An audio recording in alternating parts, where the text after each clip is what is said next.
నమస్కారం. ఘంటారావానికి స్వాగతం. ముందుగా ప్రధాన అంశాలు.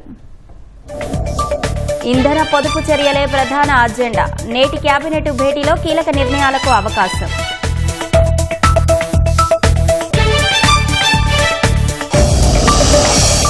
చంద్రబాబు పవన్ బాటలో మంత్రి లోకేష్. కాన్వాయ్లోని వాహనాల కుదింపునకు నిర్ణయం.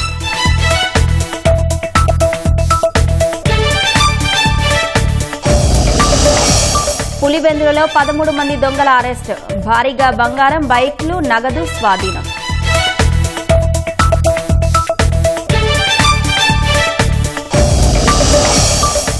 చైనాలో అమెరికా అధ్యక్షుడు డొనాల్డ్ ట్రంప్ పర్యటన.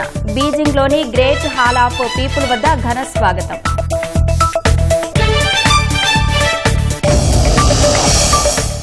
ఉక్రెయిన్పై 800 డ్రోన్లతో రష్యా దాడులు. చిన్నారులతో సహా 6 మృతి.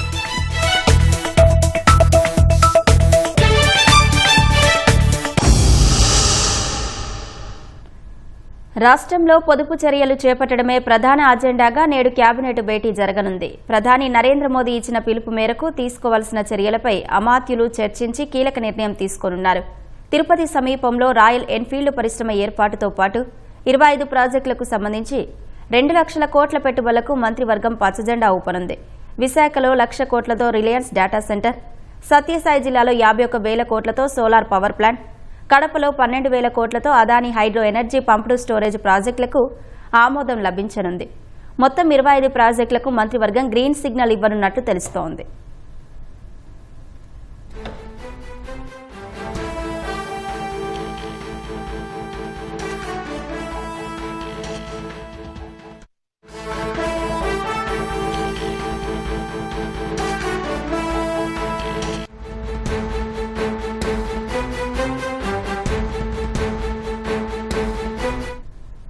జెడ్ కేటగిరీ భద్రతలో ఉన్న మంత్రి నారా లోకేష్ వాహన శ్రేణిని కుదించుకోవాలని నిర్ణయించారు. అమెరికా భద్రతా సిబ్బందికి ఆదేశాలు ఇచ్చారు. మరింత సమాచారం మా ప్రతినిధి కృష్ణను అడిగి తెలుసుకుందాం. కృష్ణ, లోకేష్ కాన్వాయ్ తగ్గింపునకు సంబంధించిన సమాచారం ఏంటి? అశ్విని, ఏదైతే ప్రధాని నరేంద్ర మోదీ పొదుపు చర్యలంటూ పిలుపునిచ్చారో దీనికి అనుగుణంగా రాష్ట్ర ప్రభుత్వంలో కీలక నేతలంతా కూడా తమ వాహన శ్రేణిని తగ్గించుకోవటం, అలాగే ఇతర పొదుపు చర్యల మీద ప్రధానంగా దృష్టి సారించారు. ఏదైతే ఇప్పటికే ముఖ్యమంత్రి చంద్రబాబు అలాగే ఉప ముఖ్యమంత్రి పవన్ కళ్యాణ్ గారు తమ వాహన శ్రేణిని తగ్గించాలని చెప్పి స్పష్టమైన ఆదేశాలు జారీ చేశారు. ముఖ్యమంత్రి చంద్రబాబు విషయానికి వస్తే మొత్తం ఆయన జెడ్+ భద్రతలో ఉన్నారు, అలాగే ఎన్ఎస్జీ ప్రొటెక్టివ్ గా ఉన్నారు. ఆయన వాహన శ్రేణికి సంబంధించి నిబంధనల ప్రకారం ఆ 9 బాక్స్ వెహికల్ అనే నిబంధన అనేది ఉంటుంది. కంపల్సరీగా 9 వాహనాలు అనేది ఆయన వాహన శ్రేణిలో ఉండాల్సి ఉంది నిబంధనల ప్రకారం. ఎందుకంటే ఆయన వాహన శ్రేణిలో ముందుగా అడ్వాన్స్ పైలట్, అలాగే తర్వాత పైలట్, ఆ తర్వాత జామర్, ఆ తర్వాత NSG1, ఆ తర్వాత VIP వెహికల్, ఆ తర్వాత NSG2, NSG3, ఇలా ఎస్కార్ట్ 1, ఎస్కార్ట్ 2, అలాగే అంబులెన్స్, ఇట్లా టైలెండ్ వెహికల్, ఇట్లా దాదాపు 12 రకాల వెహికల్స్ ముఖ్యమంత్రి కాన్వాయ్ని అనుసరించాల్సి ఉంటుంది. అయితే తాజాగా మోడీ ఇచ్చిన పిలుపు మేరకు వాహన శ్రేణి వీలైనంత తగ్గించాలని చెప్పి కూడా సీఎం స్పష్టమైన ఆదేశాలు జారీ చేశారు. ఇందుకు అనుగుణంగా ఆయన జిల్లా పర్యటనకు వెళ్ళినప్పుడు మాత్రం సగానికి సగం 50% వాహన శ్రేణి, ఎందుకంటే ఇతర జిల్లాలకు వెళ్ళినప్పుడు అక్కడ భద్రత పరంగా మరికొన్ని వాహన శ్రేణుల పరంగా అక్కడ జిల్లా పోలీస్ యంత్రాంగం కానీ ఇవి కానీ ఇంకా అదనపు భద్రత కల్పించాల్సి ఉంటుంది. రోప్ పార్టీ అని ఇట్లా రకరకాల విభాగాలు ఉండాల్సి ఉంటుంది. వీటికి సంబంధించి కూడా సగానికి సగం తగ్గించాలని స్పష్టమైన ఆదేశాలు జారీ చేశారు. అలాగే ఉప ముఖ్యమంత్రి పవన్ కళ్యాణ్ కూడా ఈ పిలుపును అందుకుని తన వాహన శ్రేణిని కూడా సగానికి కుదించాలని చెప్పి ఆదేశించారు. కానీ మంత్రి నారా లోకేష్ విషయానికి వస్తే ఆయన సెంట్రల్ కేంద్ర ప్రభుత్వం కల్పించే central reserve protection force CRPF సంబంధించిన భద్రతలో ఉన్నారు. అలాగే రాష్ట్ర ప్రభుత్వం కూడా ఆయనకి జెడ్ భద్రత అనేది కల్పిస్తూ వస్తుంది. దీనికి సంబంధించి ఆయన వాహనాలకు సంబంధించి కూడా కనీసం 4 వాహనాలు అయినా తప్పనిసరిగా ఉండాలనే నిబంధన అయితే ఉంది. అయితే తన వాహనాలను సగానికి కుదించాలని చెప్పి నిర్ణయించారు. ఏదైతే 2 వాహనాలకి తన వాహన శ్రేణిని పరిమితం కావాలని చెప్పి కూడా స్పష్టమైన ఆదేశాలు జారీ చేశారు. మరి కాసేపట్లోనే రాష్ట్ర మంత్రివర్గ సమావేశం ముఖ్యమంత్రి చంద్రబాబు అధ్యక్షతన జరగనుంది. ఇందులో ఇటు నాయకుల వాహనాలకు సంబంధించిన నిబంధనలు కానీ అలాగే ఇతర రాష్ట్ర ప్రభుత్వం తీసుకోవాల్సిన ఇతర పొదుపు చర్యల మీద కూడా కీలకంగా చర్చించి మంత్రివర్గం కొన్ని కీలక నిర్ణయాలు కూడా తీసుకుని. ధన్యవాదాలు కృష్ణ.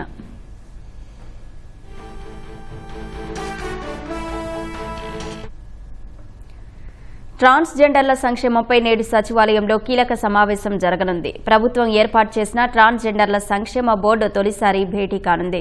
బోర్డు సభ్యులుగా నియమితులైన 2 ఐఏఎస్ అధికారులు సంక్షేమ కార్యాచరణపై సమీక్షించనున్నారు. విశాఖ కలెక్టర్ అభిషిక్తా కిషోర్కు ఆంధ్ర ప్రాంతం, తిరుపతి కలెక్టర్ డాక్టర్ వెంకటేశ్వర్కు రాయలసీమ ప్రాంత బాధ్యతలు ఇచ్చారు. ట్రాన్స్జెండర్ ప్రతినిధులుగా 3కి చోటు కల్పించారు.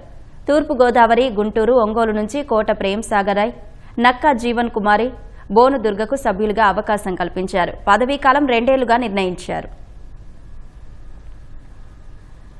భారతదేశంలో ఆస్ట్రేలియా హై కమిషనర్గా ఉన్న హెచ్ఈ ఫిలిప్ గ్రేన్ ఓఏఎంను కలవడంపై ముఖ్యమంత్రి చంద్రబాబు హర్షం వ్యక్తం చేశారు. ఉన్నత విద్య, నైపుణ్యాభివృద్ధి, agritech, logistics, green energy, aerospace రంగాల్లో ఆస్ట్రేలియాతో సహకారాన్ని విస్తరించే అవకాశాలపై ఫలప్రదమైన చర్చలు జరిపినట్లు సీఎం తెలిపారు. పశ్చిమాసియా సంక్షోభం కొనసాగితే ప్రభుత్వం పెట్రోల్, డీజిల్ ధరలను పెంచే అవకాశం ఉందని reserve bank governor Sanjay Malhotra తెలిపారు. స్విట్జర్లాండ్లో జరిగిన ఓ సదస్సులో పాల్గొన్న మల్హోత్రా ఈ క్లిష్ట పరిస్థితుల్లో భారత ప్రభుత్వం ఆర్థిక పరంగా ఎంతో వివేకంతో వ్యవహరిస్తోందని తెలిపారు. అలాగే ఆర్థిక ఏకీకరణ మార్గంలో పయనిస్తోందని వివరించారు. పశ్చిమాసియా యుద్ధ ప్రభావం భారత్పై ప్రభావం చూపడం ప్రారంభించాయన్న మల్హోత్రా ఇలాగే కొనసాగితే ప్రభుత్వం ధరల పెరుగుదలలో కొంత భాగాన్ని వినియోగదారులపై మోపనుందని అన్నారు. ఇంధనంతో పాటు ఎరువుల దిగుమతులపై భారత్ అధికంగా ఆధారపడి ఉందని, వాటి ధరలు కూడా పెరగనున్నాయని పేర్కొన్నారు. ఫిబ్రవరి 28న ఇరాన్ యుద్ధం ప్రారంభమైన తర్వాత ప్రభుత్వం ఇప్పటివరకు పెట్రోల్, డీజిల్ రిటైల్ ధరలను పెంచలేదు. విదేశీ మారక ద్రవ్యాన్ని ఆదా చేయడానికి ప్రధాని నరేంద్ర మోదీ ఇతర పొదుపు చర్యలతో పాటు ఇంధన వినియోగాన్ని, వంట నూనె వాడకాన్ని తగ్గించాలని పిలుపునిచ్చారు. మరోవైపు రూపాయి విలువ తీవ్రంగా పడిపోయి ప్రస్తుతం అమెరికా డాలర్తో పోలిస్తే 95 మార్కు కంటే దిగువన ట్రేడ్ అవుతోంది.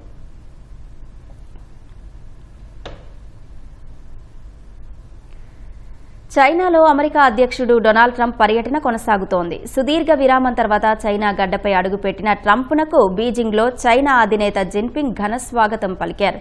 అనంతరం ఇరువురు నేతలు ఉన్నత స్థాయి ద్వైపాక్షిక చర్చల్లో పాల్గొన్నారు. వాణిజ్య ఒప్పందాలు, తైవాన్ వివాదం, ఇరాన్ యుద్ధం వంటి కీలక అంశాలపై సుదీర్ఘంగా చర్చించారు.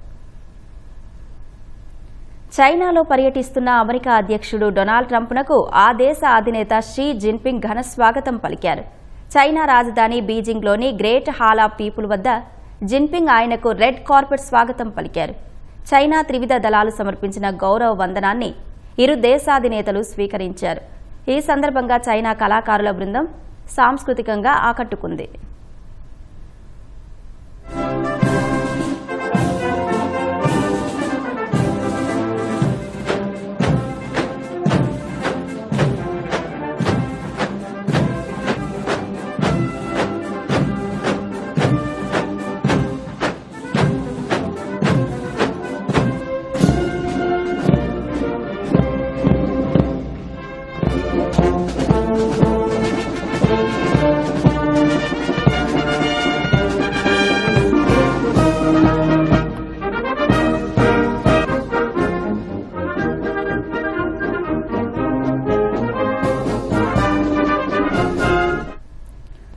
గ్రేట్ హాల్ ఆఫ్ పీపుల్లో జరిగిన అధికారిక స్వాగత వేడుక ముగిసిన వెంటనే ట్రంప్, జిన్పింగ్ తమ దేశ ఉన్నత స్థాయి ప్రతినిధులు, మంత్రులతో కలిసి సుదీర్ఘంగా ద్వైపాక్షిక చర్చల్లో పాల్గొన్నారు.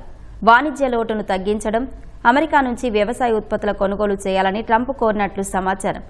ప్రయాణికుల విమానాల విడిభాగాలను కొనుగోలు చేయాలని సూచించినట్లు తెలుస్తోంది. సుంకాల పెంపు తర్వాత రాజుకున్న వాణిజ్య యుద్ధం వంటి పరిణామాలు పునరావృతం కాకుండా నివారించడానికి ఒక ప్రత్యేక బోర్డును ఏర్పాటు చేయడంపై చర్చలు జరిగాయి. అలాగే ఇరాన్ యుద్ధం, తైవాన్ రక్షణ ప్యాకేజీ వంటి సున్నితమైన అంశాలను కూడా ఈ ద్వైపాక్షిక సమావేశంలోనే ఇరువురు దేశాధినేతలు ప్రస్తావించారు. ఈ అధికారిక చర్చల తర్వాత రేపు ఉదయం వారిద్దరూ ప్రైవేట్గా మరోసారి భేటీ కానున్నారు. పల్నాడు జిల్లా సత్తెనపల్లిలోని చెక్క వంతెన వద్ద మద్యం మత్తులో కొందరు యువకులు హల్చల్ చేశారు. మహేష్ అనే యువకుడు తన స్నేహితులతో కలిసి నడి రోడ్డుపై గొడ్డలి, ఇనుప రాడ్లతో హడావిడి చేశాడు. వివాహేతర సంబంధం కొనసాగిస్తున్న మహిళ ఇంటి వద్ద వీరంగం సృష్టించాడు. అడ్డొచ్చిన వారిని అసభ్య పదజాలంతో దూషించాడు. గ్రామస్తులు తిరగబడి పట్టుకునేందుకు ప్రయత్నించగా మహేష్ పరారయ్యాడు. దొరికిన అతని స్నేహితులను విద్యుత్ స్తంభానికి కట్టేసి స్థానికులు దేహశుద్ధి చేశారు.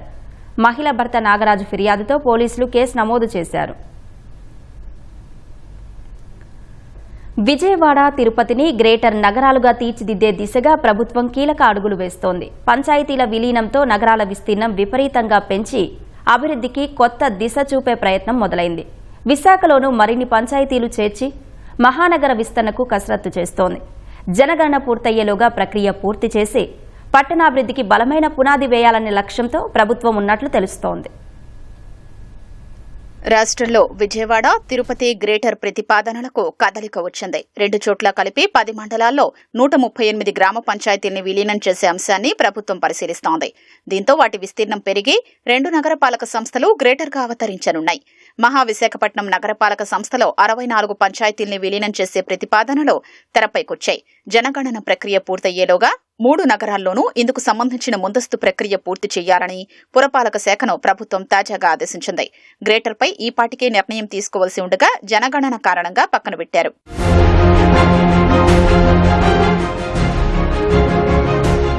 విజయవాడ చుట్టూ ఉన్న 6 మండలాల్లో 75 పంచాయతీల్ని నగరపాలక సంస్థలో విలీనం చేయాలన్న ప్రతిపాదనలపై 2014-19 మధ్య టీడీపీ ప్రభుత్వంలోనే అప్పటి నగరపాలక సంస్థ పాలకవర్గం తీర్మానం చేసింది. గత వైసీపీ హయాంలో వాటిని పక్కన పెట్టారు. గ్రేటర్ నగరపాలక సంస్థ ఏర్పాటుతో కేంద్రం నుంచి పలు పథకాల కింద నగరాభివృద్ధికి నిధులు రానున్నాయి. జక్కంపూడి, గొల్లపూడి, కానూరు, పోరంకి, తాడిగడప, ప్రసాదంపాడు, ఎనికేపాడు, నిడమానూరు, గూడవల్లి వంటివి విజయవాడలో ఇప్పటికే పూర్తిగా కలిసిపోయాయి. ఇవి మున్సిపాలిటీలు, గ్రామ పంచాయతీలు కావడంతో అభివృద్ధికి నోచుకోవటం లేదు. తిరుపతి నగరపాలక సంస్థలో తిరుపతి గ్రామీణం, రేణిగుంట, చంద్రగిరి మండలాల్లో 63 గ్రామ పంచాయతీల్ని విలీనం చెయ్యాలన్నదే ప్రతిపాదన. ఇందుకు సంబంధించి పాలకవర్గం ఇప్పటికే తీర్మానం చేసింది. మంగళం, అవిలాల వంటివి తిరుపతి నగరంలో కలిసే ఉన్నా ఇంకా పంచాయతీలే కావడంతో నిధుల కొరతతో అభివృద్ధికి నోచటం లేదు. నగరంలో కలసిన ప్రాంతాలతో గ్రేటర్ తిరుపతి నగరపాలక సంస్థను ఏర్పాటు చెయ్యాలన్నదే ఆలోచన.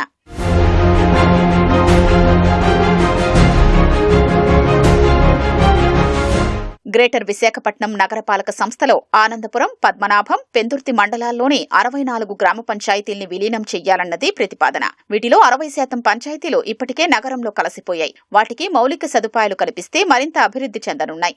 శరవేగంగా అభివృద్ధి చెందుతున్న మహానగరంలో చుట్టూ ఉన్న పంచాయతీల్ని చేర్చడం అత్యావశ్యమని ఆ ప్రాంత ఎమ్మెల్యేలు అభిప్రాయపడుతున్నారు. అనకాపల్లి, భీమునిపట్నం, గాజువాక పురపాలక సంఘాలు ఇదే విధంగా గ్రేటర్ విశాఖలో ఒకప్పుడు విలీనమై అభివృద్ధి చెందినవే. విజయవాడ, తిరుపతి, విశాఖ నగరాల్లో పంచాయతీలు విలీనమైతే విస్తీర్ణం గణనీయంగా పెరగనుంది. విజయవాడలో 75 పంచాయతీలు కలిస్తే ప్రస్తుతమున్న 61.88 చదరపు కిలోమీటర్ల విస్తీర్ణం 661.79 చదరపు కిలోమీటర్లకు పెరుగుతుంది. తిరుపతిలో 63 పంచాయతీల విలీనంతో 30.17 చదరపు కిలోమీటర్ల నుంచి 283.80 చదరపు కిలోమీటర్లకు విస్తరణ జరుగుతుంది. విశాఖలో 64 పంచాయతీలు చేర్చితే 635 చదరపు మీటర్ల నుంచి 740.24 చదరపు కిలోమీటర్లకు విస్తీర్ణం పెరిగి మహానగర రూపం మరింత బలపడనుంది. పల్నాడు జిల్లా నరసరావుపేట మండలం గురువాయిపాలెంలో విషాదం నెలకొంది. పొలానికి నిప్పు పెట్టబోయి రైతు సజీవ దహనమయ్యారు. రామారావు అనే రైతు ఇటీవల మొక్కజొన్న పంటను కోశారు. పొలంలో ఉన్న వ్యర్థాలను దహనం చేసేందుకు వెళ్లి నిప్పు పెట్టారు. గాలి తీవ్రతకు మంటలు పెద్ద ఎత్తున ఎగిసిపడ్డాయి. మంటల్లో చిక్కుకున్న రామారావు పొలంలోనే సజీవ దహనమయ్యారు. ఘటనపై తమకు ఎలాంటి ఫిర్యాదు అందలేదని నరసరావుపేట గ్రామీణ పోలీసులు తెలిపారు. సమాచారం తెలుసుకున్న ఎమ్మెల్యే చెదలవాడ అరవిందబాబు మృతుని కుటుంబ సభ్యులను పరామర్శించారు.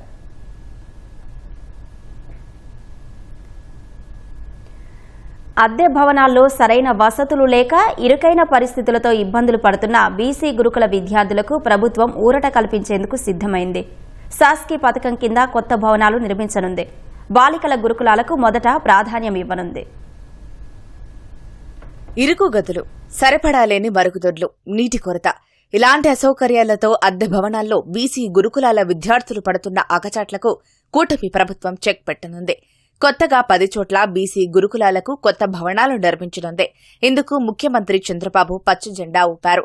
ఇందుకోసం శాస్కీ పథకంలో ప్రభుత్వం 500 కోట్ల రూపాయలు కేటాయించింది. రాష్ట్ర వ్యాప్తంగా 109 బీసీ గురుకులాలు ఉండగా వాటిలో 28 పక్కా భవనాల్లో కొనసాగుతున్నాయి. మరో 25 వరకు ప్రభుత్వ భవనాల్లో ఉన్నాయి. మిగతావన్నీ అద్దె భవనాల్లోనే నిర్వహిస్తున్నారు. విడతల వారీగా వీటన్నింటికీ సొంత భవనాలను సమకూర్చాలని సీఎం ఆదేశించారు. ప్రస్తుతం అద్దె భవనాల్లో ఉన్న బాలికల గురుకులాలకు తొలి ప్రాధాన్యంగా కొత్తవి నిర్మించనున్నారు. ఒక్కో గురుకుల భవనం నిర్మాణానికి 45 కోట్లు వ్యయం అవుతుందని బీసీ సంక్షేమ శాఖ అధికారులు అంచనా వేశారు. ఇందులో G+2లో స్కూల్ బిల్డింగ్, అదే తరహాలో 480 మంది విద్యార్థులకు సరిపడా డార్మిటరీ ఉంటుంది. వంటగదితో పాటు భోజనశాల, principal, teaching, non teaching staff క్వార్టర్లు, ఫర్నిచర్, ప్రహారీ, తాగునీటి ట్యాంకు, సంపు, సెప్టిక్ ట్యాంకు, ఇతర మౌలిక సదుపాయాలు కల్పిస్తారు. మొత్తంగా 1,00,000 చదరపు అడుగుల విస్తీర్ణంలో భవన సముదాయం ఉంటుంది. కొత్త భవనాలు సమకూరితే దాదాపు 5,000 మంది విద్యార్థులకు మేలు చేకూరనుంది. ఈ ఏడాది ప్రభుత్వం కేటాయించిన 500 కోట్లతో ఎక్కువ మంది విద్యార్థులకు మేలు చేకూర్చేలా గురుకుల భవనాల నిర్మాణం చేపట్టాలని బీసీ సంక్షేమ శాఖ యోచిస్తోంది. 45 కోట్ల రూపాయలను ఒకే గురుకుల భవనం నిర్మాణానికి కాకుండా రెండింటికి వినియోగించుకునేలా మరో ప్రతిపాదన సిద్ధం చేసింది. 20 కోట్ల మొత్తంతో G+2 school building, G+2 dormitory, kitchen, dining hall, principal quarter, ఇతర కనీస మౌలిక సదుపాయాలతో నిర్మించనున్నారు. ఈ లెక్కన 500 కోట్లను 20 భవనాలకు వెచ్చించాలని ఆలోచన చేస్తున్నారు. ఈ ప్రతిపాదనను సీఎం చంద్రబాబు దృష్టికి తీసుకెళ్లి తదుపరి నిర్ణయం తీసుకోవాలని అధికారులు భావిస్తున్నారు. 13 మంది అంతరాష్ట్ర దొంగలను కడప జిల్లా పులివెందుల పోలీసులు అరెస్టు చేశారు. వారి నుంచి 53 లక్షల రూపాయల విలువైన బంగారు ఆభరణాలు, బైక్లు, సెల్ ఫోన్లు, నగదు స్వాధీనం చేసుకున్నారు. పులివెందుల సమీపంలోని గ్రామాల్లో పర్యటిస్తూ బంగారం పూత పూస్తామని ప్రజల్ని నమ్మించి మోసం చేస్తున్నట్లు పోలీసులు తెలిపారు. చైన్లు, బైక్లను సైతం దొంగతనం చేసినట్లు వెల్లడించారు. నిందితుల నుంచి 19 బైక్లు రికవరీ చేసినట్లు డీఎస్పీ మురళీ నాయక్ వెల్లడించారు. వారందరినీ రిమాండ్కు తరలించినట్లు పేర్కొన్నారు.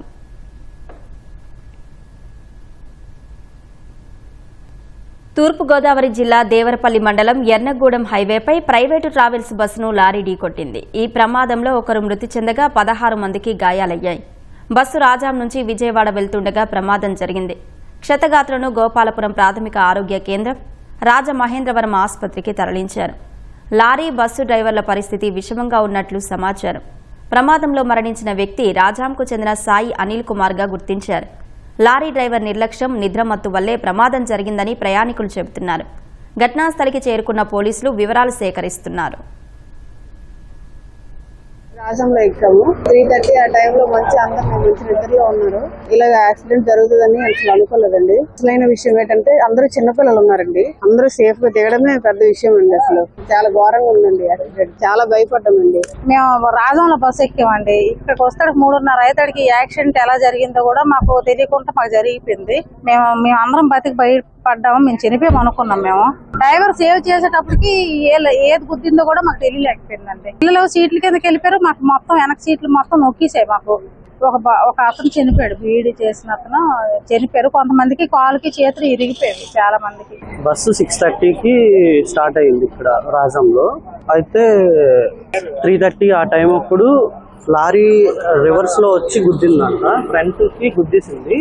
ఒకసారి బస్ మొత్తం ఒకసారి ఒకవైపు ఓలిపోయినట్టు అనిపించింది. బస్ డ్రైవరు సర్వీస్ రోడ్ లోకి బస్సు తీసుకొచ్చాడు. ఆ టైంలో సేఫ్టీ డోర్ ఓపెన్ అయింది. సేఫ్టీ డోర్ నుంచి సేఫ్ గా దిగమన్నారు. కేరళ ముఖ్యమంత్రిని కాంగ్రెస్ అధిష్టానం ఇవాళ ఖరారు చేయనుంది. ఏఐసీసీ ప్రధాన కార్యదర్శి కేసీ వేణుగోపాల్, వీడి సతీశన్, చెన్నితాల వంటి ప్రముఖుల పేర్లు సీఎం రేసులో ఉన్నాయి. మధ్యాహ్నం 1 గంటకు తిరువనంతపురంలోని కేపీసీసీ ప్రధాన కార్యాలయంలో సీఎల్పీ సమావేశం నిర్వహించి శాసనసభాపక్ష నేతను ఎన్నుకోనున్నారు. అనంతరం ముఖ్యమంత్రి పేరును ప్రకటిస్తారని పార్టీ వర్గాలు తెలిపాయి. ఈ మేరకు బుధవారం ఢిల్లీలో కాంగ్రెస్ అధ్యక్షుడు మల్లికార్జున ఖర్గే, రాహుల్ గాంధీ సమావేశమై సుదీర్ఘంగా చర్చలు జరిపారు. ఈ అంశంపై నాయకత్వం చర్చలను పూర్తి చేసిందని పార్టీ ప్రధాన కార్యదర్శి జైరాం రమేష్ తెలిపారు. దాదాపు ఎన్నికల ఫలితాలు విడుదలై 10 రోజులు పూర్తయినా సీఎంను ఎంపిక చేయకపోవడంపై కేరళలో అసహనం వ్యక్తమవుతోంది.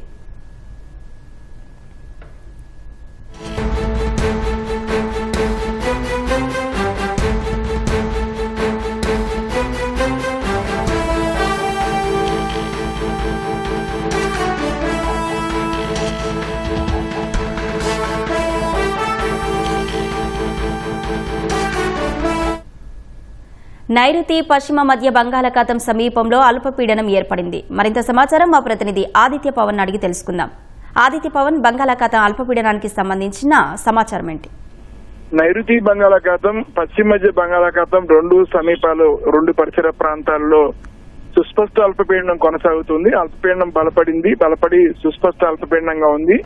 ఇదే ప్రాంతంలో, ఇదే పరిసర ప్రాంతంలో సముద్ర మట్టానికి 5.9 కిలోమీటర్ల ఎత్తులో ఒక ఆవర్తనం కొనసాగుతుంది. ఈ రెండింటి ప్రభావం వల్ల కూడా రాగల 48 గంటల్లో ఆంధ్రప్రదేశ్, అలాగే ముఖ్యంగా కోస్తాంధ్ర, యానం, రాయలసీమ ప్రాంతాల్లో కూడా 1-2 చోట్ల ఉరుములు మెరుపులతో కూడినటువంటి జల్లులు పడే అవకాశం ఉంది. అలాగే గంటకు 30 నుంచి 40 కిలోమీటర్ల వేగంతో ఈదురుగాలు వీచేటువంటి అవకాశం ఉంది. చాలా చోట్ల ఈ ప్రభావం కనిపించే అవకాశం ఉంది. ఉదయం పూట కొంత ఉష్ణోగ్రత ఎక్కువ ఉన్నప్పటికీ సాయంత్రం నుంచి మాత్రం ఉరుములు మెరుపులతో కూడినటువంటి జల్లులు పడే అవకాశం రాష్ట్ర వ్యాప్తంగా కనిపించే అవకాశం ఉంది. ముఖ్యంగా నైరుతి రుతుపవనాలు ఈ సంవత్సరం కొంత చురుగ్గా కదులుతున్నాయని చెప్పుకోవచ్చు. 16వ తేదీ నాటికి, 16వ తారీఖు సమయానికి ఇటు దక్షిణ బంగాళాఖాతం మరియు అండమాన్ నికోబార్ పరిసర ప్రాంతాలకు వచ్చేటువంటి అవకాశం కనిపిస్తోంది. ఇప్పుడు ఏర్పడినటువంటి సుస్పష్ట అల్పపీడనం నైరుతి రుతుపవనాల గమనానికి కొంత దోహదపడిందనేటువంటి అభిప్రాయాన్ని కూడా వాతావరణ నిపుణులు వ్యక్తం చేస్తున్నారు. ధన్యవాదాలు ఆదిత్య పవన్.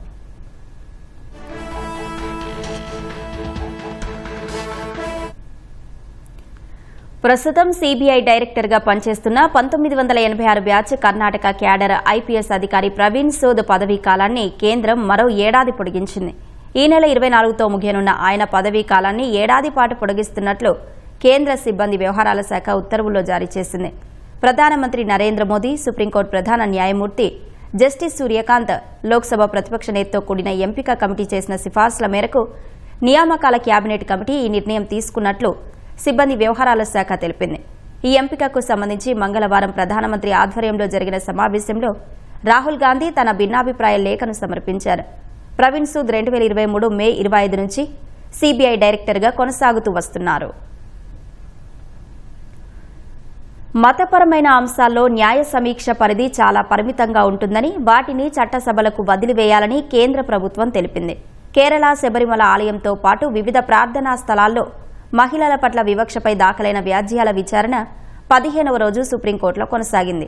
సిజేఐ జస్టిస్ సూర్యకాంత్ నేతృత్వంలోని విస్తృత రాజ్యాంగ ధర్మాసనం ముందు కేంద్రం తరపున సొలిసిటర్ జనరల్ తుషార్ మెహతా వాదనలు వినిపించారు. న్యాయస్థానం మత సంస్కర్తగా వ్యవహరించడం తగదని, సంస్కరణలు చేపట్టే బాధ్యతను రాజ్యాంగం చట్టసభలకే అప్పగించిందని మెహతా తెలిపారు. మత విషయాలను చట్టసభలకు వదిలేయడం సమర్థనీయం కాదని, ఎందుకంటే మెజారిటీ సభ్యులదే అక్కడ పైచేయిగా ఉంటుందని జస్టిస్ అహసానుద్దీన్ అమానుల్లా పేర్కొన్నారు.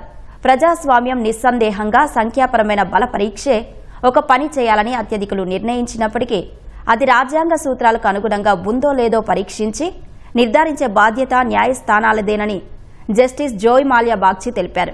ప్రజాస్వామ్యంలో ఆధిక్యవాదం రాజ్యాంగవాదాన్ని అధిగమించరాదని పేర్కొన్నారు.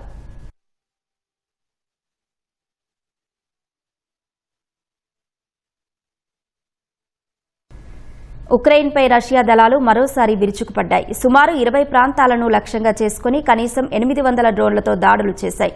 ఈ దాడుల్లో చిన్నారులతో సహా 6 మృతి చెందగా పదుల సంఖ్యలో ప్రజలు గాయపడ్డారు. 4 ఏళ్లుగా సాగుతున్న ఈ యుద్ధంలో రష్యా చేపట్టిన అత్యంత సుదీర్ఘమైన దాడుల్లో ఇది ఒకటని ఉక్రెయిన్ అధ్యక్షుడు జెలెన్స్కీ వెల్లడించారు. రాజధాని కీవ్, పోలాండ్ సరిహద్దులోని ఎల్విన్ నగరం, నల్ల సముద్ర తీరంలోని ఒడెసా వంటి ప్రధాన నగరాలపై రష్యా దాడులు చేసిందని తెలిపారు. ఉక్రెయిన్ గగనతల రక్షణ వ్యవస్థను నిర్వీర్యం చేయడమే లక్ష్యంగా రష్యా దాడులకు పాల్పడిందని ఆయన ఆగ్రహం వ్యక్తం చేశారు. క్రూయిజ్ బాలిస్టిక్ క్షిపణులతో కూడా దాడులు జరిగే ప్రమాదముందని జెలెన్స్కీ ఆందోళన వ్యక్తం చేశారు.